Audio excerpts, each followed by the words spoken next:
100년 전 경성역. 그 분실물 센터에는 과연 어떤 물건들이 주인을 기다리고 있었을까요? 오늘날 우리가 상상조차 하기 힘든 기상천외한 사연을 품은 물건들이 그곳에 가득했죠. 그저 잃어버린 물건이 아니었습니다. 격변의 시간을 온몸으로 겪어냈던 평범한 이들의 일상과 간절한 꿈, 그리고 미처 다 알지 못했던 경성의 속살이 고스란히 담겨있는 살아있는 타임캡슐이었다고 할 수 있습니다. 이 물건들이 우리에게 들려주는 이야기는 과연 무엇일까요? 당시 사람들의 소박하면서도 특별했던 삶의 단면을 마주하며 오늘날 우리가 미처 알지 못했던 100년 전 경성의 진짜 모습을 발견하게 될 것입니다. 마치 오래된 서랍 속에서 익힌 보물을 찾아내듯 시간의 먼지를 걷어내고 그들의 이야기에 귀 기울여 보시죠. 경성역은 단순한 기차역이 아니었습니다. 일제강점기, 이곳은 한반도 근대화의 상징이자 그야말로 꿈과 희망, 그리고 때로는 절망까지 실어나르던 거대한 문명의 관문이었죠. 1925년 서양식 르네상스 양식으로 지어진 이 웅장한 건물은 당시 조선 땅에서 가장 화려하고 현대적인 건축물 중 하나였습니다.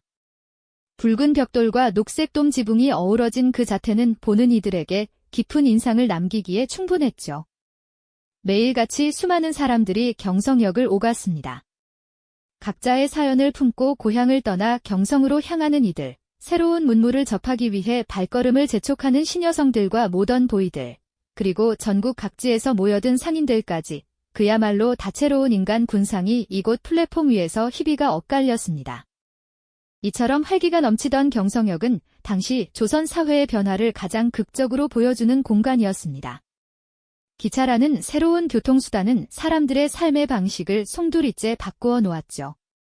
예전에는 며칠씩 걸리던 먼 길도 이제는 반나절 만에 오갈 수 있게 되면서 사람들의 이동은 이전과는 비교할 수 없을 정도로 폭발적으로 늘어났습니다. 많은 사람이 한꺼번에 몰리고 각자의 목적지를 향해 바삐 움직이는 과정에서 자연스럽게 크고 작은 소동들이 벌어지기 마련이었을 겁니다. 정신없이 기차에 오르내리다 보면 중요한 물건을 깜빡 잊고 내리거나 잠시 한눈을 파는 사이에 소지품을 잃어버리는 일도 빈번했겠죠. 이렇게 급증하는 유동 인구와 함께 필연적으로 늘어나는 분실물들을 관리하기 위해 경성역에는 특별한 공간이 필요했습니다. 바로 분실물 센터의 탄생 배경이죠. 이곳은 단순히 잃어버린 물건을 보관하는 창고가 아니었습니다. 분실물 센터의 문이 열리고 닫힐 때마다 그 안에는 당시 사람들의 삶의 애환과 시대의 단면이 고스란히 쌓여갔습니다. 낡은 보따리부터 귀한 회중시계까지 제각기 다른 사연을 품은 물건들이 주인을 기다리며 그 시대의 숨결을 간직하고 있었던 겁니다. 마치 시간의 흐름을 멈춘 듯 멈춰선 물건들이 웅변하는 격동의 역사가 그곳에 있었던 셈이죠. 이 분실물 센터는 당시 경성 사람들의 생활 양식과 문화를 엿볼 수 있는 특별한 거울이었습니다. 어떤 물건들이 가장 많이 잃어버려졌는지, 어떤 물건이 귀하게 여겨졌는지, 그리고 어떤 물건에 특별한 의미가 담겨 있었는지를 통해 우리는 그 시대의 사람들과 소통할 수 있었던 것이죠. 주인을 잃은 물건 하나하나가 마치 무성 영화 속 한 장면처럼 당시 경성을 살아가던 이들의 웃음과 눈물, 기쁨과 슬픔을 조용히 이야기해주고 있었습니다. 단순히 유실물 보관소가 아니라 100년 전 경성이라는 거대한 무대 위에서 펼쳐졌던 수많은 삶의 드라마를 압축적으로 보여주는 공간이었다고 할 수 있습니다. 우리는 이제 그 시간의 문을 열고 경성역 분실물 센터에 쌓여있던 물건들을 하나하나 들여다볼 차례입니다. 그 안에서 과연 어떤 놀라운 이야기들을 발견하게 될까요? 당시 사람들의 일상 속에서 사용되던 평범한 듯 특별한 물건들부터 그 시대의 욕망과 꿈을 대변하는 귀한 소장품들, 그리고 때로는 미스터리하고 안타까운 사연을 품은 물건들까지 이 모든 것들이 우리에게 100년 전 경성의 모습을 생생하게 증언해 줄 것입니다. 마치 고고학자가 유물을 발굴하듯 우리는 이 물건들을 통해 과거의 흔적을 더듬어가며 잊혀진 시간 속으로 여행을 떠나게 될 겁니다. 자, 그럼 그 첫 번째 이야기부터 함께 시작해 볼까요? 경성역 분실물 센터의 문을 열고 안으로 깊숙이 들어가 보면 가장 먼저 우리네 삶과 너무나도 밀접하게 연결되어 있던 지극히 평범한 일상 물건들이 강렬하게 우리의 눈길을 사로잡을 겁니다. 당시 격동의 경성을 꿋꿋이 살았던 평범한 사람들의 하루하루가 고스란히 담겨있는 생활용품들이 바로 그곳 경성역 분실물 센터에 소중하게 있었던 셈이죠. 기차를 타고 오가는 수많은 이들의 손에서 잠시 놓였을 뿐인데 그 물건 하나하나가 100년 전 경성의 숨결을 놀라울 정도로 생생하게 우리에게 직접 전해주고 있었습니다. 마치 작은 시간 여행자가 되어 그들의 소박하고도 진솔했던 일상을 가까이에서 엿보는 듯한 특별한 기분을 절로 느끼게 해준다고나 할까요? 가장 먼저 눈에 띄는 것은 아마도 오랜 세월의 흔적을 고스란히 품고 반질반질하게 닦여있던 노쇠 도시락통일 텐데요. 이 노쇠 도시락통 속에는 과연 어떤 정겹고 따뜻한 이야기가 소중하게 담겨 있었을지 우리가 직접 상상해 볼 수 있습니다. 아마도 고된 노동으로 허기진 배를 채우려던 가장의 소박하지만 든든했던 점심 식사, 혹은 학교 가는 사랑스러운 아이를 위해 어머니가 정성껏 싸주신 따뜻한 주먹밥이 소복하게 들어 있었을지도 모릅니다. 잃어버린 도시락통 하나가 당시 서민들의 고단했던 삶의 한 조각, 그리고 가족을 향한 애틋하고 따뜻한 마음을 소리 없이 조용히 이야기해주는 듯합니다.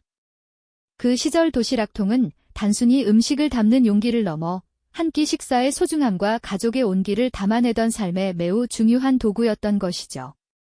오늘날 우리가 편의점에서 손쉽게 식사를 해결하는 풍경과는 사뭇 다른 깊은 정성과 노력이 깃든 귀한 풍경을 자연스럽게 떠올리게 합니다. 그리고 여기 형태가 많이 망가졌지만 여전히 그 위엄과 품위를 간직한 듯한 갓 한 점이 조용히 놓여 있는 것을 발견할 수 있습니다. 양반이나 근대 지식인의 상징이었던 갓은 당시 사회에서 개인의 신분과 품격을 나타내는 매우 중요한 물건이었으니까요. 기차 안에서 잠깐 졸다가 혹은 급히 내리던 중에 그만 놓쳐버린 이 갓은 주인의 마음을 얼마나 애태우고 깊이 상심하게 만들었을까요? 갓을 잃어버린다는 것은 단순히 물건 하나를 잃는 것을 넘어 사회적 체면을 구기거나 심지어는 외출 자체가 어려워지는 큰일로 당시에는 엄격하게 여겨졌을 겁니다. 비록 이제는 제 온전한 형태를 잃었지만 이것은 당시 엄격했던 신분 사회의 단면과 함께 기차라는 새로운 문물이 가져온 급격한 변화와 혼란 속에서 전통적인 가치들이 어떻게 흔들리고 있었는지를 우리에게 명확하게 보여주는 듯합니다. 또한 낡고 축축하게 젖어있는 우산도 경성역 분실물 센터에서 놀랍도록 자주 발견되는 물건 중 하나였을 겁니다. 갑작스레 쏟아지는 소나기를 피하려 허둥대다가 혹은 붐비는 기차 안에서 미처 챙기지 못하고 두고 내린 우산은 또 얼마나 많았을까요?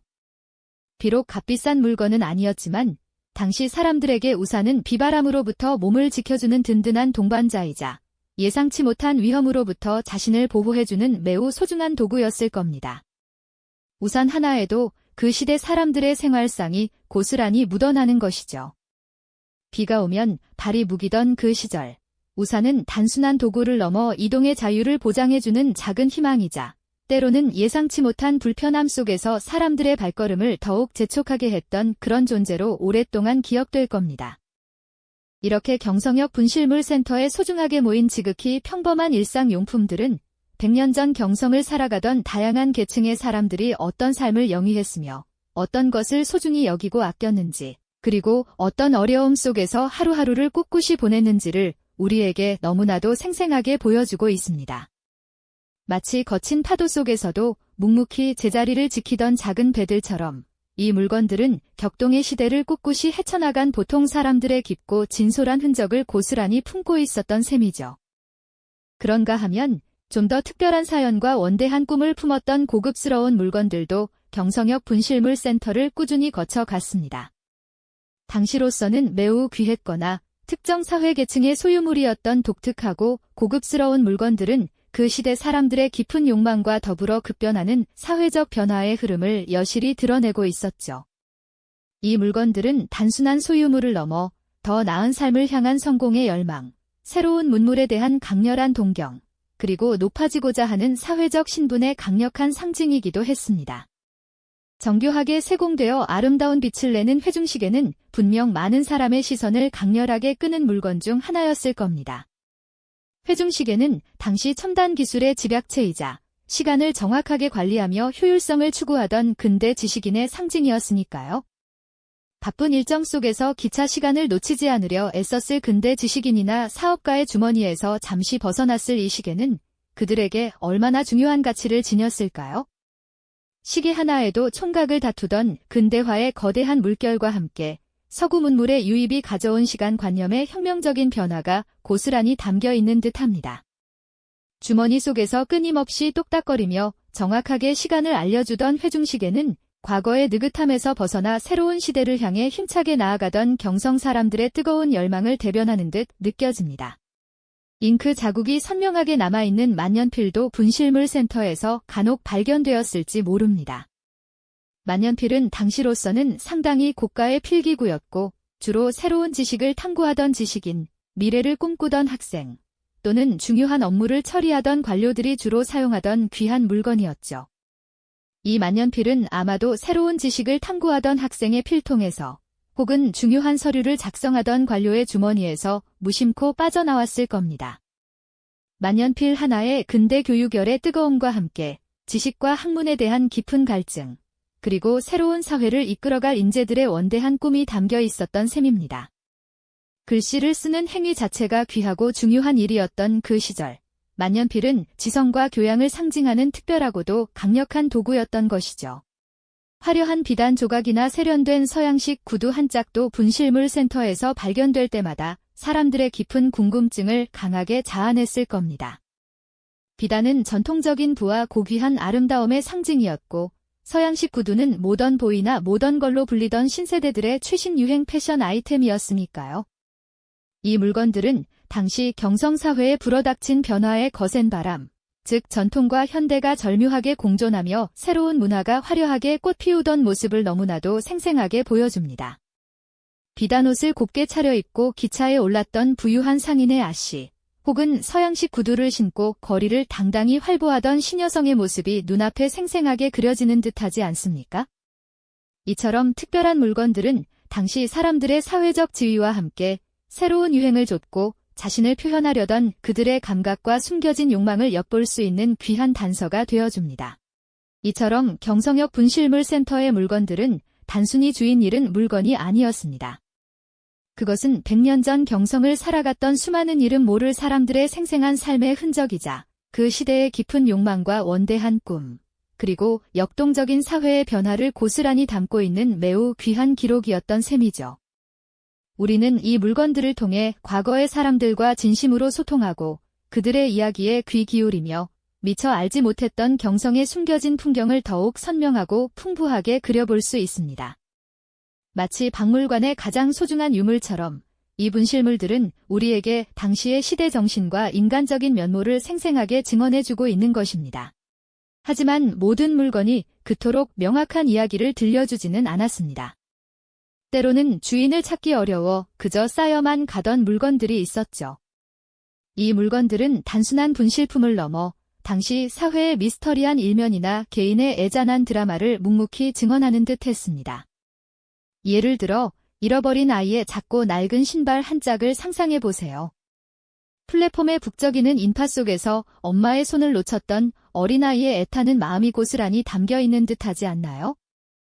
애타게 아이를 찾았을 부모의 절규가 들리는 듯 보는 이의 마음을 아련하게 만드는 물건이었을 겁니다. 혹시나 하는 마음에 신발 주인을 기다리며 애썼을 그들의 모습이 눈에 선하게 그려지는 듯합니다. 또 어떤 날에는 이름 모를 편지 뭉치가 발견되기도 했습니다. 낡은 종이 위에는 사랑하는 이에게 보내는 애틋한 마음이 혹은 고향을 떠나온 가족에게 전하는 소식이 빼곡히 적혀 있었겠죠. 하지만 그 편지는 결국 주인을 만나지 못하고 분실물 센터의 한 귀퉁이에 놓여 있었을 겁니다. 누군가의 비밀스러운 고백이 담겼을 수도 있고 미처 전해지지 못한 중요한 소식이 적혀 있었을 수도 있습니다. 어쩌면 그 편지 한 통이 누군가의 인생을 송두리째 바꿀 수도 있었을 텐데 말이죠. 우리는 그 편지 속 사연을 영원히 알 수 없지만 그 안에 담긴 희망과 좌절, 그리고 인간적인 고뇌는 시대를 초월하여 우리의 마음을 움직이는 듯합니다. 그리고 또 다른 물건으로는 도무지 용도를 짐작하기 어려운 낯선 도구들이 종종 발견되곤 했습니다. 당시의 복잡한 사회상을 반영하듯 이국적인 모양새를 한 기계 부품이나 특정 직업군에서만 사용했을 법한 특이한 공구 같은 것들이었죠. 녹슬고 낡은 그 도구들은 어떤 장인의 손에서 탄생하여 어떤 중요한 일을 해냈을까요? 혹시 새로운 문물을 연구하던 과학자나 시대의 변화를 이끌던 기술자의 애장품은 아니었을까요? 이처럼 알 수 없는 물건들은 우리에게 당시 사람들의 직업과 기술, 그리고 삶의 다양한 단면을 상상하게 만드는 귀한 단서가 되어줍니다. 그 물건 하나하나에는 이름 없는 개인의 비극적인 이야기나 혹은 따뜻한 인간미 넘치는 드라마가 고스란히 배어 있었을지도 모르는 일이죠. 이 모든 물건들은 경성역 분실물센터가 단순한 창고가 아니었음을 여실히 보여줍니다. 그곳은 마치 격동의 100년 전 한국 사회를 살아갔던 수많은 이름 없는 사람들의 희로애락이 고스란히 담긴 거대한 시대의 타임캡슐과도 같았습니다. 잃어버린 물건 하나하나가 당시 사람들의 일상과 희망, 그리고 때로는 절망까지도 침묵으로 들려주는 가장 생생한 역사 기록이었던 셈이죠. 우리는 이 물건들을 통해 과거의 사람들과 진정으로 소통하고 그들의 이야기에 귀 기울이며 미처 알지 못했던 경성의 숨겨진 풍경을 더욱 선명하고 풍부하게 그려볼 수 있습니다. 마치 박물관의 가장 소중한 유물처럼 이 분실물들은 단순한 주인을 잃은 물건이 아니었습니다. 오히려 우리에게 당시의 시대 정신과 인간적인 면모를 생생하게 증언해주는 살아있는 역사 그 자체였던 것입니다.